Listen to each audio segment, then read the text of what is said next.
सदन की कार्रवाई अनिश्चित काल के लिए स्थगित की जाती है। દેશની સંસદ જેને ચલાવવા માટે કરોડો રૂપિયાનો ખર્ચ થાય છે એ સંસદ છે જેની અંદર કાર્યવાહી થવી જોઈએ, જેની અંદર ચર્ચા થવી જોઈએ, સંવાદ થવો જોઈએ, લોકોના પ્રશ્નો અને એને લગતા જે બિલ છે એની ચર્ચા થવી જોઈએ। પણ 18 દિવસ કરતાં વધારે સમય આ સત્ર ચાલ્યું। આજે અંતિમ દિવસ છે ચોમાસું સત્રનો અને અંતિમ દિવસે માત્ર 1 જ મિનિટ લોકસભા ચાલી। સ્પીકરે વંદે માતરમ ગવડાવ્યું અને ત્યાર પછી સીધી અનિશ્ચિતકાળ સુધી લોકસભા સ્થગિત કરી દેવામાં આવી। સંસદ પરિસરની બહાર વિપક્ષનો આક્રમક અંદાજમાં વિરોધ છે, એની સામે સત્તા પક્ષ પણ આક્રમક અંદાજમાં વિપક્ષના વિરોધનો વિરોધ કરી રહ્યો છે। ત્યાંથી આવેલા દ્રશ્યો પર નજર કરીશું અને નેતાઓએ શું નિવેદનો આપ્યા છે એના પર વાત કરીશું। નમસ્કાર, આપની સાથે હું સેજલ।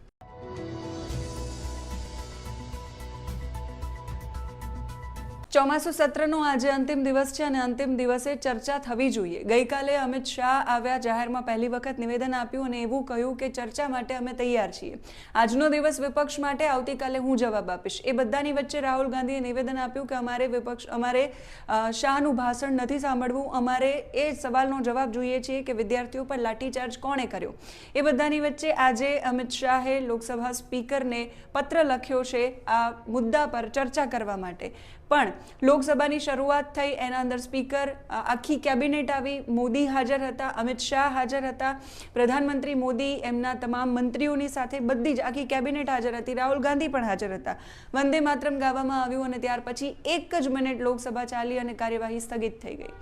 આ બધાની વચ્ચે સંસદ પરિસરની બહાર સતત વિપક્ષી સાંસદો છે હોબાળો કરી રહ્યા છે। આજે કાર્ટૂન લઈને આવ્યા છે અને એ વિરોધ દર્શાવી રહ્યા છે। બધાની વચ્ચે પ્રિયંકા ગાંધીનું નિવેદન સામે આવ્યું કે મેં પહેલી વખત એવું જોયું કે સત્તા પક્ષ છે વિરોધ પક્ષનો વિરોધ કરી રહી છે।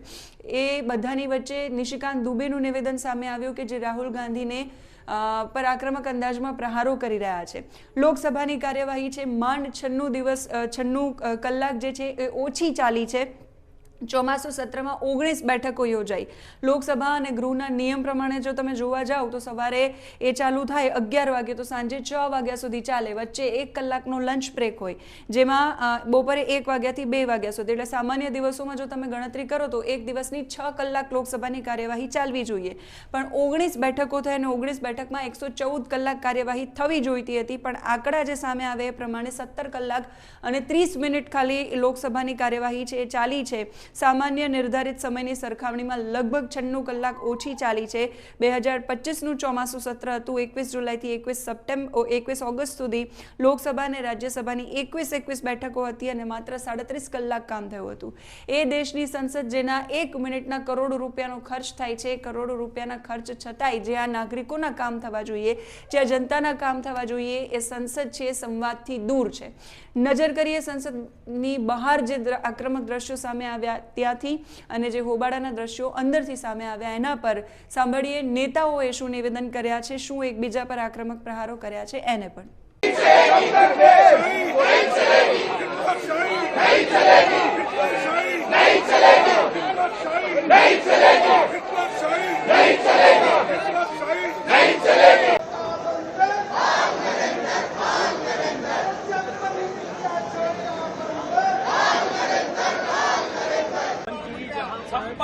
का छोटा बंदर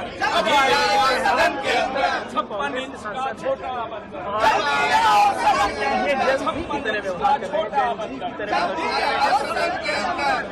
मैम, सरकार को प्रोटेस्ट करना पड़ रहा है, जबकि प्रोटेस्ट सरकार को जवाबदेह है, सरकार प्रोटेस्ट कर रही है। मैंने पहली बार ये देखा है, ये दृश्य उनकी जो एकदम मतलब ये जो मानसिकता है उसका प्रदर्शन है कि बीजेपी की विचारधारा क्या है, आरएसएस की विचारधारा क्या है।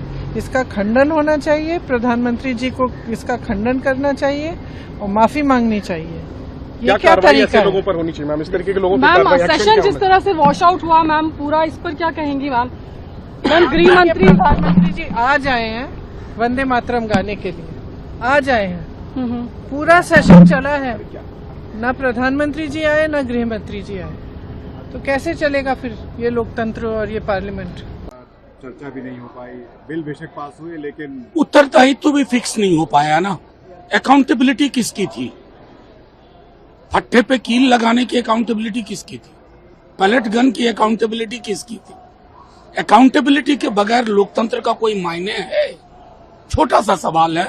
गांधी चोर है, इसमें हिम्मत नहीं है, करोड़ों रुपया कमाता है झारखंड से, यहाँ कांग्रेस पार्टी को चलाता है, कांग्रेस में कोई सरकार नहीं है, हमारे झारखंड के बच्चों का भविष्य 7 साल से इसने बर्बाद कर दिया है, और वो चोर है, और उसके दिमाग में जो है जिन्ना की आत्मा घुसी हुई है।